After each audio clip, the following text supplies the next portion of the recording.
moving on to the Profs, which you mentioned earlier.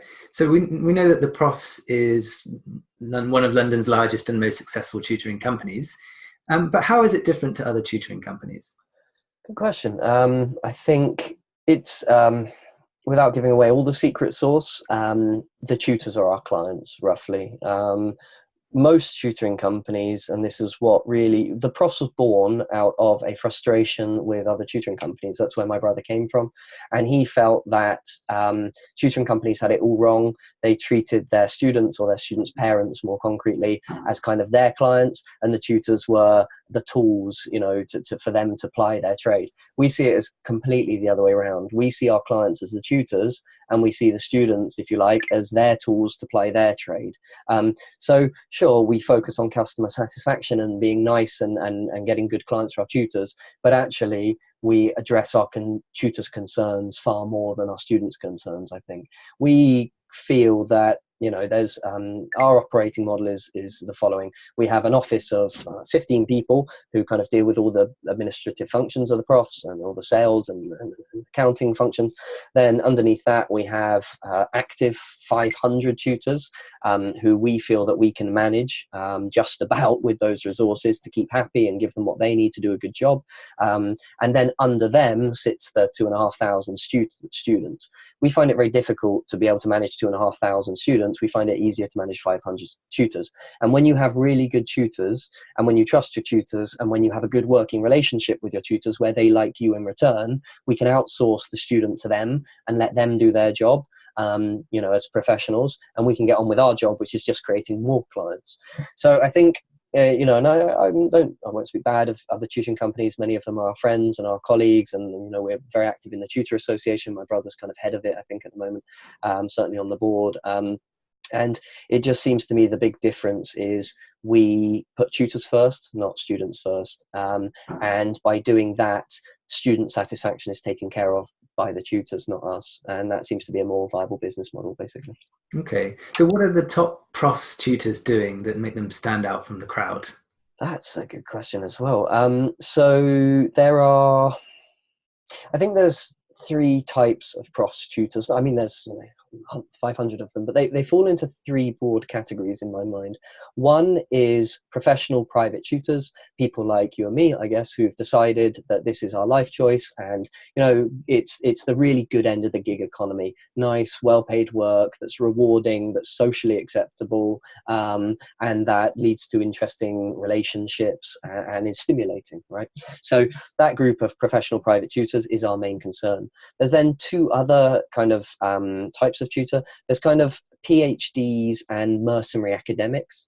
So people who are roughly underpaid, people who are incredibly clever, and people who like to, you know, convey knowledge and information, but who don't get paid enough in their day job to you know, meet their own financial needs. So, you know, moonlighting after work or on the weekends for 40, 50, 60, 70, 80, 100, 200 pounds an hour, whatever it may be.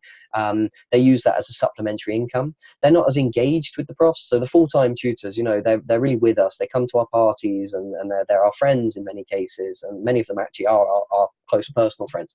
And they're the Profs, right? Then you've kind of got the mercenary academics who they're not as engaged with us. They just kind of want money and work, and we provide that for them, and we offer a good service, but they probably don't have much more loyalty to us than any other platform. And then the third group, I'd say, is kind of like, I don't know, like armchair academics, kind of older, more established people who either are retired executives or retired academics in some cases, who actually do it for the passion. They're just as engaged as the professional private tutors, but they have kind of more time. They're more critical of our business model, and they like to point out the holes, which is invaluable. You know, we need that, and they tend to be the people that are more objective and are more vocal in their objections. And also, they don't seem to be quite as motivated by money, but more actually having something to do. You know, if you're 65 and you know your stuff, and it's not easy to get traditional employment, then tutoring is the perfect outcome, basically. So within that distribution, any one of those can be a top Prof, and in fact, the top Profs come from all three of those. I'd say actually a slight skew towards slight skew probably towards the older, sort of, the grey hairs, if you like, the older people in the distribution, because they tend to be very professional and they tend to really know their stuff. I think the best tutors, roughly, and the best answer to this, the best tutors are the most likable people. So it's nice to imagine that they are the cleverest people, the most knowledgeable people. I'm not sure that's true, knowing them and objectively assessing them. I think that roughly they're the most likable people and the most dependable people. For me, being a tutor seems to be some combination, and I put this in the blog post I wrote for you. It's like the most important thing seems to actually be emotional intelligence, being charismatic, being interesting and interested. Then, of course, there's an element of professionalism and experience. Obviously, if you've seen the material before and you know your stuff and you're professional in your delivery of it, that's also important. And then the third kind of, well, they're the three elements, knowing your stuff, being emotionally intelligent, and being experienced. And it's probably skewed towards likability, actually. If students trust that the people know their stuff and they get on with them, they tend to form, the best tutors have the longest running clients. I've worked with one particular girl for 2.5 years. We've done 4 hours a week of tutoring, and at my rate, which is quite a high hourly rate by tutoring standards, we've worked together very successfully for 2.5 years, week in, week out. And I've actually only had one tutoring client for over a year. It gives me the income supplement I need to do what I need to do. Keeps my skills sharp. It's PhD level work, so it kind of keeps me fresh and keeps me thinking, and is also kind of a nice hobby job for me. And she's really getting value-added education. And so when you look at the distribution of our best tutors, they actually take on the least amount of work. When you get a great tutor and you give them a great student, you can trust them to get on, and deliver education over the weeks, months, and years. And the sign of a bad tutor is the leaky bucket, right? Is when you give them 50 clients in a year and none come back the next year. Retention is everything for us. It's what we kind of promote. And as you probably know, at the Profs,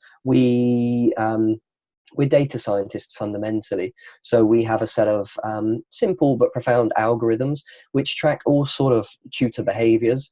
And the most important thing we look at is kind of like, the retention rates and total tuition by client. And so if you're have a client that's going for 2 years and doing lots of work and you've only had 3 in a year, you'll be promoted at the Profs as a top tutor. That's the kind of behavior we like. If you've had 40 and done half of someone else and yada yada yada, then you kind of get demoted at the Profs. So it is a meritocracy completely. We assign work based on, and not just hard signals of data. That would be I don't believe in a world with AI and computers running everything. Computers are not clever. Computers are just computationally powerful. They can crunch numbers much quicker than we can. But they don't, you have to overlay on that all of the soft heuristics that we observe. How respondent are our tutors to the phone calls? How nice are they to speak to? Do we like them roughly? Do we trust them?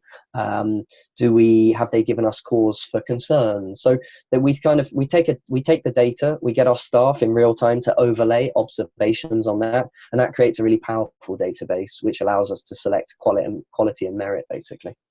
Okay, so other than using BitPaper, for example, to tutor online, what would you say is the best way for tutors to deliver information in a way that people can understand? In a way that people can understand. The best, and I speak here as I've done tutoring, teaching, university lecturing, and professional speaking and courses. For me, and it sounds arrogant, I suppose, but I'd like to put myself in that category of good educators. I've got a few data points that would suggest that. I think the best educators are not the cleverest people. In fact, many of the best teachers are exactly not the cleverest people. The reason that is because if you're a genius and I've got a friend who used to infuriate me.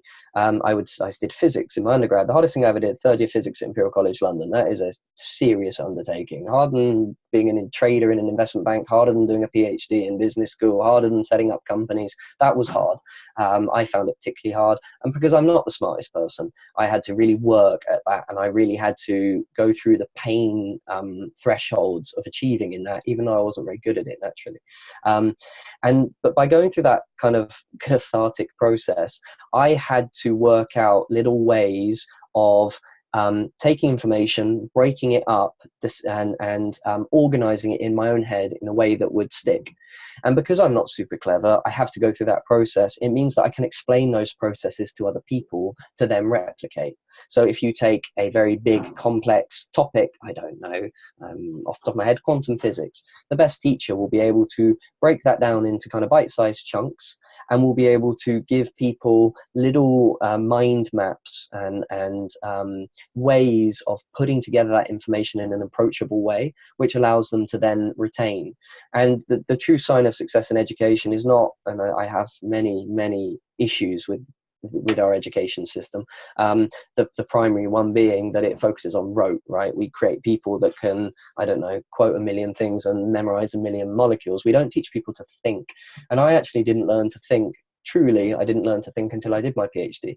Because as a PhD, I was dumped in a situation whereby I not only had to come up with a solution, I had to come up with the problem. And that's a very different from the school approach, which is, and the undergrad and master's approach even, which is, here's the information and here are the problems and here are the solutions. So even though you might not have the solutions, they give you the problems. Whereas when you have to get into a more holistic way of thinking, much higher levels of study and creating businesses and this kind of stuff, much higher level brain functions, you have to define problems to solve them. And I think that kind of feeds into the, to the tutor capability nexus. They have to teach people to think, not to react or to rote. And so a tutor who can do those two things, break up information, assimilate that information, and teach people then to take that information and make it their own, think outside the box, they are the people that seem to have the most success with us.